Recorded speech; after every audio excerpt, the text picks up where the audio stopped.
le monde, je suis ravie de vous retrouver aujourd'hui pour une nouvelle vidéo. Ça va être un update lecture dans lequel je vais vous présenter mes 4 dernières lectures. Donc dans cette vidéo, je vais vous parler de One More Chance, écrit par Abby Glines, qui fait partie de la série Rosemary Beach, publiée dans la collection Et moi. Je vais ensuite vous parler de Lux, le tome 2 qui s'appelle Onyx, écrit par Jennifer L. Armentrout et publié chez les éditions J'ai lu. Je vous parlerai également de Hors de portée, qui est écrit par Georgia Caldera, qui est le premier tome de la série et toujours publié aux éditions J'ai lu. Et enfin, je vais vous présenter La Fraternité de l'Anneau, qui est le premier tome de la trilogie Le Seigneur des Anneaux, écrit par J.R.R. Tolkien. Et vu que c'est un livre audio, c'est publié chez les éditions Audiolib. Donc je vais commencer par La Fraternité de l'Anneau parce que c'est mon petit chouchou de ce mois-ci. C'est vraiment ma lecture préférée de tout ce que j'ai pu lire / écouter. Oui, parce que là, vu que c'est un livre audio, forcément je ne l'ai pas lu, je l'ai plutôt écouté. Et c'est un beau bébé puisqu'il fait pratiquement 21 heures d'écoute. Donc j'ai mis quand même du temps avant d'arriver à bout de cette lecture audio. Donc La Fraternité de l'Anneau version audio, je vous en parle un peu dans toutes mes dernières vidéos. Je suis désolée de vous en parler à chaque fois, mais je suis tellement amoureuse du Seigneur des Anneaux déjà, et de cette version audio qu'il faut que je vous en parle tout le temps. Donc cette vidéo est encore un prétexte pour vous parler de ce petit bijou. Donc si vous connaissez pas Le Seigneur des Anneaux, sachez qu'il y a eu une reprise cinématographique par Peter Jackson pour les films, et puis vous avez les livres originels de Tolkien. Et je me suis juste régalée parce que j'ai pu redécouvrir l'univers du Seigneur des Anneaux que moi j'adorais, même si je dois vous avouer quand même que le premier tome c'est pas mon préféré, donc je pense que je vais encore plus me régaler par la suite. C'est vrai que ça permet de découvrir encore plus en détail l'univers de Tolkien. Donc moi je suis vraiment trop fan.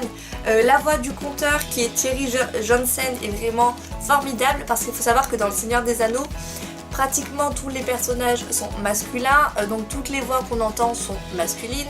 Et ça n'empêche que Thierry Johnson, qui a une voix très grave la plupart du temps, arrive super bien à refaire tous les personnages, donc c'est juste génial. Moi vraiment j'ai adoré, je me suis vraiment laissée emporter. Et puis voilà, même si c'est une lecture qui est longue, j'ai pas décroché une seule fois, j'ai trouvé ça vraiment passionnant et j'ai vraiment savouré du coup ma lecture. Donc là j'ai le tome 2 et je pense que je vais direct enchaîner.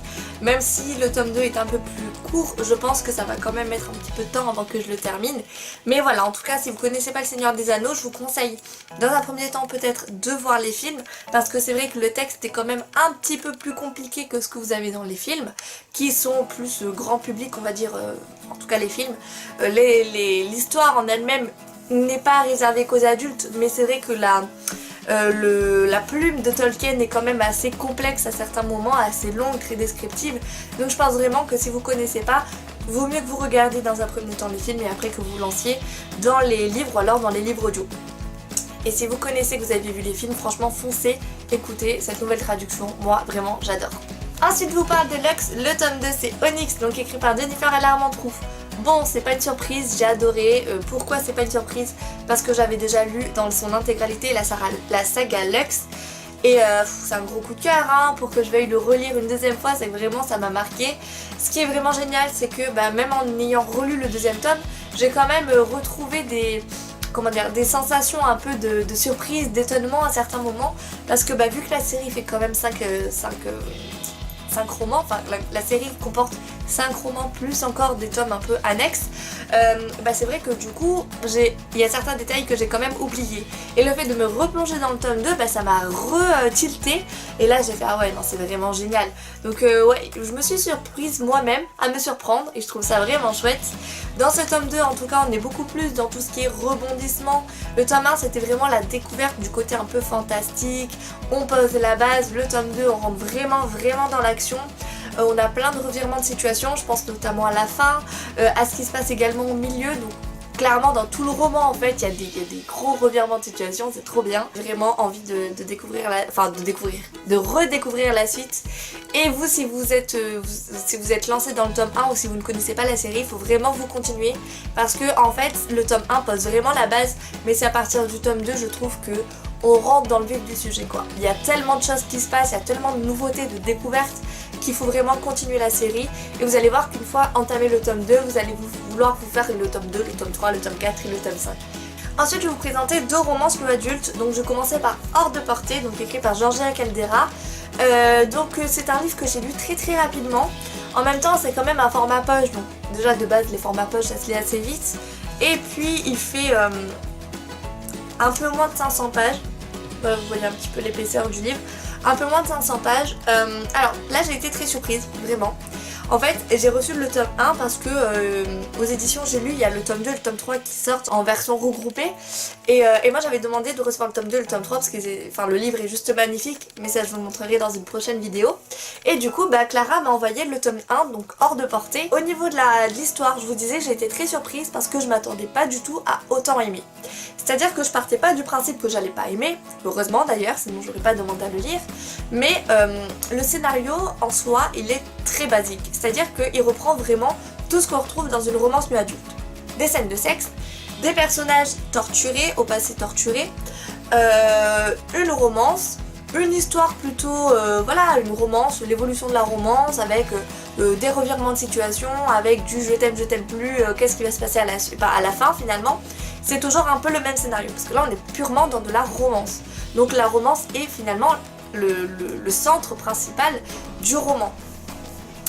Et c'est vrai que je me suis un peu lassée des romances plus adultes parce que je trouvais que le scénario était toujours le même, tout se passait toujours dans le même ordre, toujours pareil, toujours la même fin, etc. Mais il y a eu un truc, quelque chose qui vraiment m'a accrochée et a fait que finalement, même si cette histoire est basique et que je me suis doutée de certaines choses bien avant qu'on nous les raconte, j'ai quand même accroché et j'ai quand même voulu lire la suite et encore continuer jusqu'au moment où je suis arrivée en fait au dernier chapitre. Et en fait, je me suis rendu compte que j'avais vraiment du mal à décrocher de cette lecture, alors que en soi, plus je le lisais, plus je me rendais compte que c'était une romance, oui, mais une romance classique en fait, rien de bien transcendant. Et en fait, j'ai réussi à mettre un mot, j'ai réussi à découvrir ce qui m'a vraiment fait accrocher. Et ce qui m'a vraiment plu dans ce roman, c'est la plume de Georgia Caldera.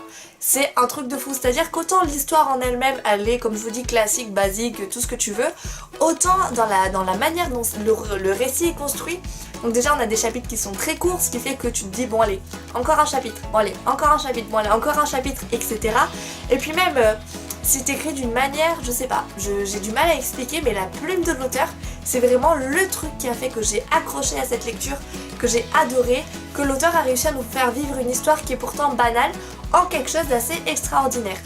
Et si vous aimez la romance new adulte, tout ce qu'il y a de plus classique, je pense vraiment que celui-là il peut vous plaire.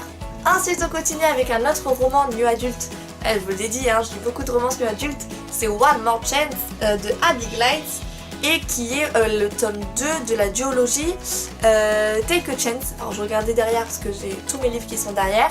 Alors attention, accrochez-vous bien. One More Chance, c'est le tome 2 de la duologie Take a Chance. Cette duologie fait partie de la grosse saga Rosemary Beach. Oui, il faut suivre, c'est assez compliqué à expliquer. En gros, vous avez une grosse série dans laquelle vous avez plein de petits tomes qui parlent de plein de personnages qui évoluent tous dans le même univers en fait. Et ces 2 tomes-là de la duologie sont concentrés sur Harlow et Grant. Donc je vais pas trop vous en parler de l'histoire de celui-là parce que c'est quand même le tome 2 de la duologie, donc forcément ça sera un peu vous spoiler le tome 1, on va éviter. En tout cas, on a encore une fois de la romance. Cette fois-ci, c'est vrai que le côté un peu torturé, il est un peu différent que celui qu'on retrouve dans Hors de portée. Là, ça touche plus à la santé qu'au passé torturé, voilà, plus à la santé de la personne. Je vous dirai pas plus, mais voilà, ça tombe un petit peu ça là-dessus. Là, pareil, j'ai beaucoup aimé. Le seul truc, c'est que j'ai trouvé que ce tome 2 était un peu plus gnangnan, un peu plus fleur bleue, un peu plus... ouais, voilà, vous avez compris, que les tomes précédents de Rosemary Beach. Moi j'aime beaucoup la romance, je lis beaucoup de romances d'ailleurs, mais j'ai du mal avec ce côté mon amour, machin, il se passe pas grand chose au final, parce que tout est beau, tout est rose, tout est parfait, mais quand tout est beau, tout est rose, tout est parfait pendant quasiment tout le livre, pendant quasiment la totalité du livre, ça devient un peu long, ça devient un peu... Je sais pas, j'ai eu du mal, j'ai trouvé ça un peu gnangnan. Il y a un moment vers la fin, milieu fin, je sais plus, vers la fin je crois, où là, bam, on a un gros revirement de situation, on est en pleine angoisse, on sait pas comment ça va se terminer. Mais hormis ça, c'est vrai que les 3 quarts du livre, j'ai trouvé ça un peu gnangnan en fait. Donc ouais, j'ai eu un peu de mal. Alors je sais pas si c'est par rapport au personnage, si c'est parce que c'est le tome 2 et que du coup tout ce qui était vraiment découverte des personnages, suspense et tout, on l'avait beaucoup dans le tome 1 et moins dans le tome 2. Mais voilà, j'ai trouvé que ce tome 2 était un peu plus... voilà. Mais j'ai quand même envie de continuer Rosemary Beach parce qu'on va passer sur encore d'autres personnages sur la suite de la saga. Et j'aime quand même énormément cette série. Même si... il y a des couples avec qui ça se passe bien, d'autres avec qui j'ai un peu moins d'affection, comme par exemple Harlow et Grant. Voilà, du coup je vous ai un peu donné mon avis sur mes 4 dernières lectures. N'hésitez pas à me donner vous votre avis sur ces livres-là. Est-ce que vous les connaissez? Est-ce que vous avez envie de les lire? Est-ce que du coup ce que je vous ai dit ça vous a un peu coupé dans votre envie de les lire? Au contraire, voilà, dites-moi tout ça en commentaire. Moi je me ferai un plaisir de vous lire et de vous répondre comme d'habitude. J'espère que cette vidéo vous aura plu et on se retrouve très vite pour une toute nouvelle. Au revoir!